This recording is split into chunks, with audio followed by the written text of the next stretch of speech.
जब भगवान ने अवतार लिया और गाय चराने के लिए आए तो सबसे पहले दिन यहीं आए थे भांडेर वन में। जब भगवान गाय चराने के लिए आते थे तो कंस उनको मारने के लिए नए नए राक्षस भेजता था। कंस ने एक राक्षस भेजा था बकासुर, जो कंस का चचेरा भाई था। वो आया गाय के बछड़े के रूप में और जाकर भगवान की गायों में मिल गया। भगवान ने देखा ये तो कोई राक्षस है, तो भगवान ने उसका वध कर दिया। तो ग्वाल बाल कहने लगे, कन्हैया तूने गाय के बछड़े की हत्या कर दी, तू गौ हत्यारा हो गया, तुझे सभी तीर्थों का स्नान करना होगा। तो ठाकुर जी ने सभी तीर्थों को यहीं पर बुलाया। बाहर एक कुआं है सामने, उसे अपनी बंसी से प्रकट किया, उसमें विराजमान हुए। तो सभी तीर्थों ने अपना रूप धर के भगवान को स्नान कराया। जब भगवान की शुद्धि हुई थी तो इस कुएं में सभी तीर्थों का जल, जब कभी भी सौमती अमावस्या होती है तो उस दिन इस कुएं का जल सफेद हो जाता है। जिन माता बहनाओं की संतान नहीं होती, गर्भ खंडित हो जाते हैं, तो यहाँ आके इस कुएं पे स्नान करें और इस मंदिर में मनोकामना बोलें तो उन्हें संतान की प्राप्ति होती है। दूसरी लीला है राधा कृष्ण के विवाह की, जो बहुत से भक्तों को नहीं पता कि राधा कृष्ण की शादी हुई है।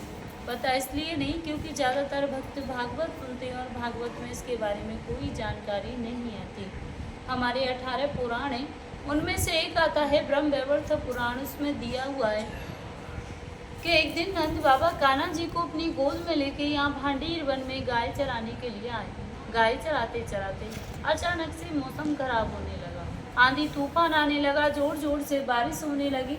तूफान की वजह से पेड़ की डालियाँ टूटने लगी। तो नंद बाबा घबरा गए कि मैं अपनी गायों को लेके कैसे पहुंचूंगा घर, अगर नहीं जाऊंगा तो इस छोटे से बालक का क्या करूं, ऐसे सोच विचार कर रहे हैं। तभी बहुत जोर से बिजली की कड़कड़ाहट उठी तो उससे भयभीत होकर कान्हा जी रोने लगे और नंद बाबा के कंठ को पकड़ लिया।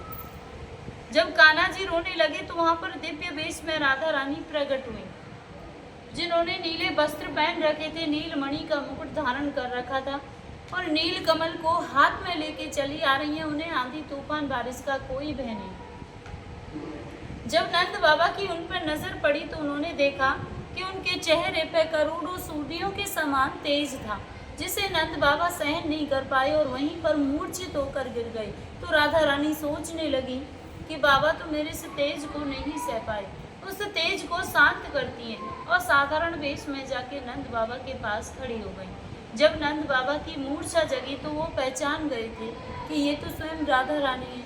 तो उन्होंने उनकी स्तुति करी। तो राधा रानी कहने लगी, बाबा जिस रूप के दर्शन मैंने आपको दिए थे, इस रूप के दर्शन मैं किसी को नहीं देती। आपकी भक्ति से प्रसन्न होकर मैंने आपको यह वरदान दिया है और यह बात गोपनीय ही रहनी चाहिए। तो नंद बाबा कहने लगे कि मुझे तो पहले ही मेरे गुरु गर्ग मुनि ने आप दोनों के बारे में बता दिया था। जब लाला का नामकरण हुआ था तो उस दिन 27 नाम रखे गए थे कान्हा जी के, उसमें से 17 नाम राधा के ऊपर थे, जैसे राधिका वल्लभ, राधा दामोदर, राधा श्याम सुंदर। तो नंद बाबा कहने लगे, गुरुदेव ये राधा कौन है जो तुम बार बार मेरे लाला के आगे राधा शब्द जोड़ते?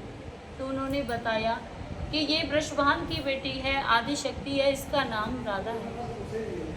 तेरे लाला का विवाह तो राधा के साथ में होगा, उसमें न तू होगा न वृषभान होगा, ये तो केवल देवताओं के मध्य में होगा और भांडेर वन में होगा।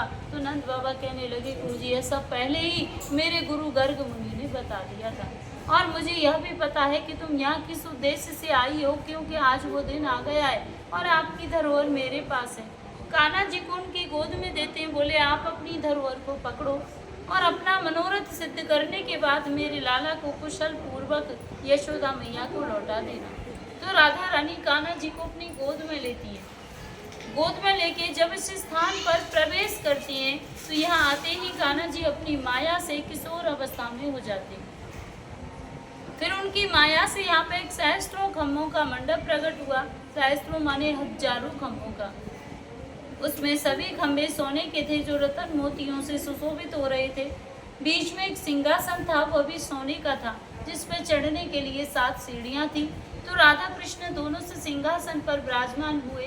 तभी ब्रह्मलोक से ब्रह्मा जी आते और अपने कमंडल में से जल लेकर राधा रानी के श्री चरण कमलों को धोते और उनसे उनके चरणों